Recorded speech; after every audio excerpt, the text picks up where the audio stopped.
Our protein samples have finished denaturing, and I just took them out of the thermocycler, and now they're ready to load. So we have 14 samples, and we have 15 wells. So we're going to load that last one with ladder. But I totally spaced, and I forgot the thought, so we're going to load that one last, so hopefully it melts by then. I can hold it. Yeah, so learning how to Google. Oh, sorry. Yeah, okay. Okay. Keep going. So, all we got to do is just open up our sample, and if I remember correctly, I think these should have about 13 microliters in them. So I'll set my pipette to 13, lucky 13. And this, our sample one has a little bit of condensation around the edge, so what I do is I just kind of give it a little swirly and get all that fluid down there. And it looks like we have a little bit less, but that's okay. So you have to be careful. It's really hard to see where you're going. Oh, looks like I messed up already. So you want to just kind of aim for that black outline, but the black outline is not always accurate because sometimes the gel will shift a little bit. The fingers will move around. So there's one.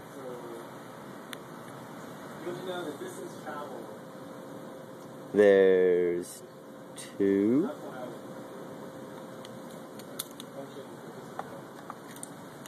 Here's number 3.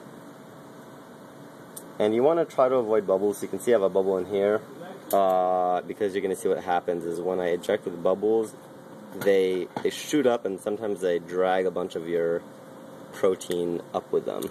Make a little upwards contrail. Here's number 4. Again, you saw what happened to those bubbles there. Now, some people like to leave spaces in between each of their samples. I'm all about getting the most out of my results as possible, so we're loading them all up one next to another. Alright, there's 5.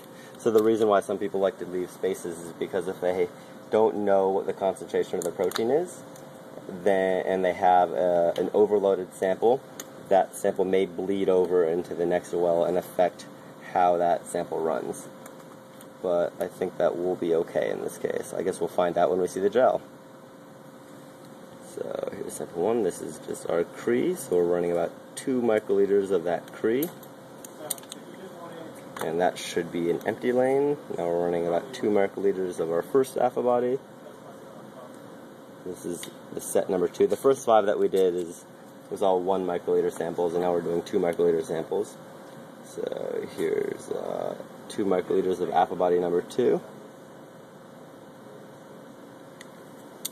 And then here's the 2 microliters of hopefully our co-purification. Got a bubble again.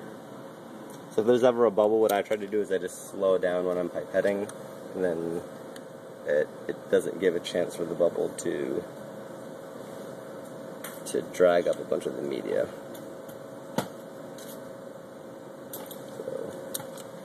Alright, so now we're on to the last few samples. Is it focusing or?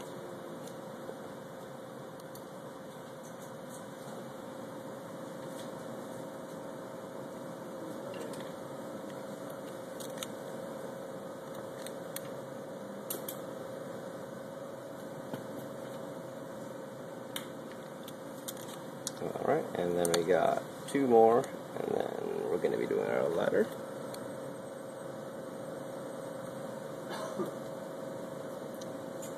And let's see how I take this out one more time. It's going to be going in, and then, yep, oh, I messed that one up. I started to eject too fast in the middle of the well, so there we go, kind of recovered it. And then we're going to be doing our ladder. Thank you. I'm going to be doing 7 microliters of ladder.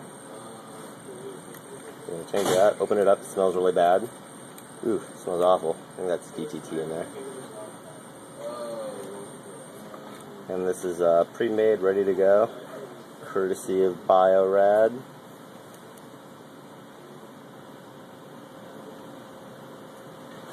Slowly eject. And now our protein gel is ready to run. So in order to run this, back, and I'm going to cap this. So we just want to double check everything looks right.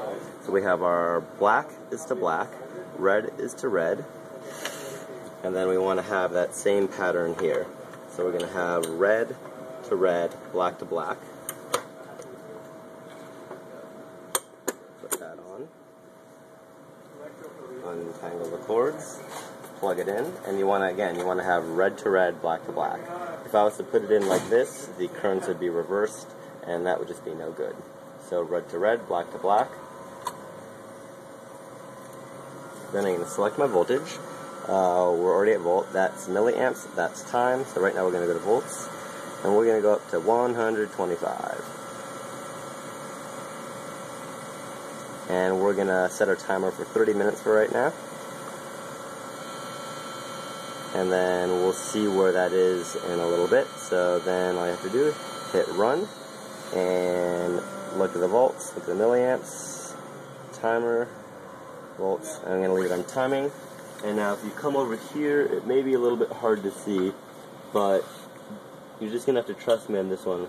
In the back, in the little chamber of liquid that we made, there's a bunch of bubbles coming up, and that's just the electricity splitting the water into hydrogen and oxygen. I don't remember if that's a hydrogen or the oxygen, but the same thing's happening down there. It's just a little bit harder to see. So what you're going to eventually see, and you actually sort of see it a little bit already, is that the blue color, what we call the dye front, is going to start to move downwards. And once it gets about 3/4 of the way down, maybe even a little bit beyond that, we're going to stop running, and we're going to stain, and we're going to destain in the same way that we did our dot block, which is over here. It looks really nice now. We're going to follow that same protocol, and then hopefully we're going to see a bunch of bands that give us great results. So, thanks for watching.